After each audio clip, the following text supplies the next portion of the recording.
कल हमने घात और घातांक के बारे में पढ़ा था। आधार क्या होता है, घात क्या होता है ये बताया, घातांकों के नियम बताए। अब उससे संबंधित आज हम सवाल करेंगे। आपके सामने एक सवाल लिखा है जिसमें आपको घातांकों के जो नियम आपको बताए हैं उसके आधार पर आपको ये सवाल हल करना है। तो एक सवाल हम आपको बता रहे हैं। सबसे पहले क्या लिखा है, 2 की घात 3, ये घात के रूप में है। उसके बाद है गुणा में 3 की घात 4, ये भी घातांक के रूप में है, लेकिन 4 गुणा में 4 जो लिखा है वो घातांकी रूप में नहीं है। तो सबसे पहले हम क्या करेंगे, 4 के गुणनखंड करेंगे। तो 4 के गुणनखंड क्या होंगे, कोई बता सकता है हमको?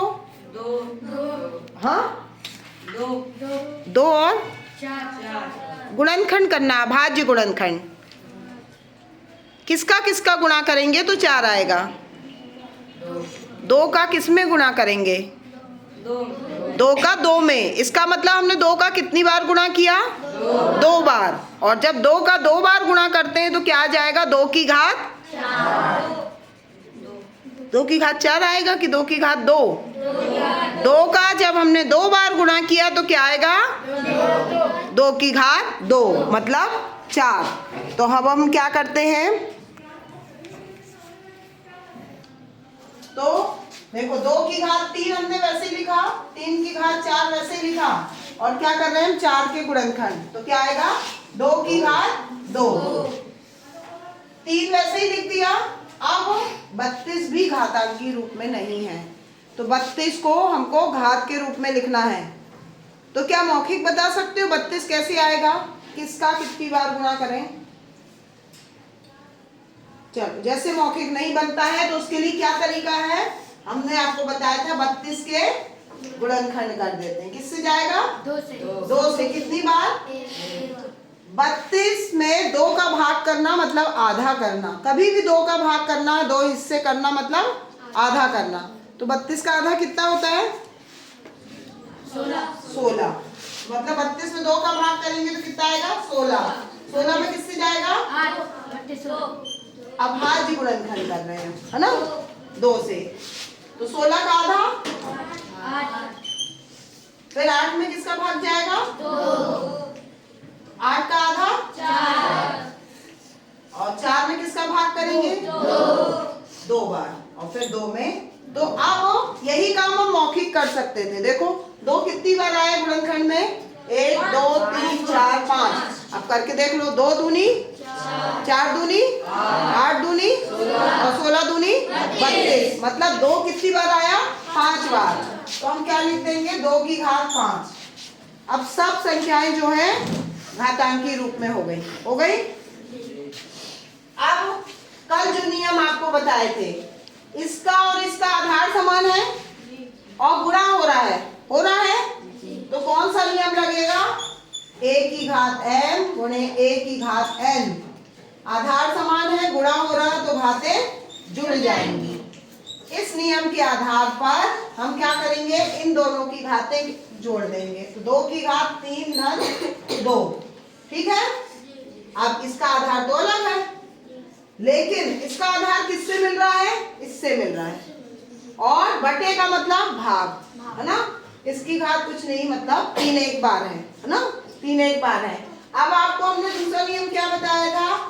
a की घात m भागित a की घात n। आधार समान है और भाग हो रहा है तो घातें घट जाएंगी। तो a की घात m ऋण n। अब देखो इसमें और इसमें बीच में कौन सा चिन्ह है? भाग का। आधार समान है तो दोनों की घातें घटा देंगे। तो 3 की घात क्या हो जाएगी? 4 और ऋण 1। ये लिख दिया हमने इस नियम के आधार पर। इसको हम इसके साथ हल कर चुके हैं। अब हमारे पास बचा क्या? केवल 2 की घात 5। इसको हम इसके साथ हल कर चुके हैं, ठीक है। अब देखो 2 की घात ये कितनी आ गई? 3 और 2 5। 3 की घात 4 में से 1 गया 3 और 2 की घात 5। अब देखो फिर इन दोनों का आधार समान है और बीच में कौन सा चिन्ह है? भाग का चिन्ह है। तो फिर ये वाला नियम लगेगा, आधार समान है, बीच में भाग का चिन्ह है, तो घातें घट जाती हैं।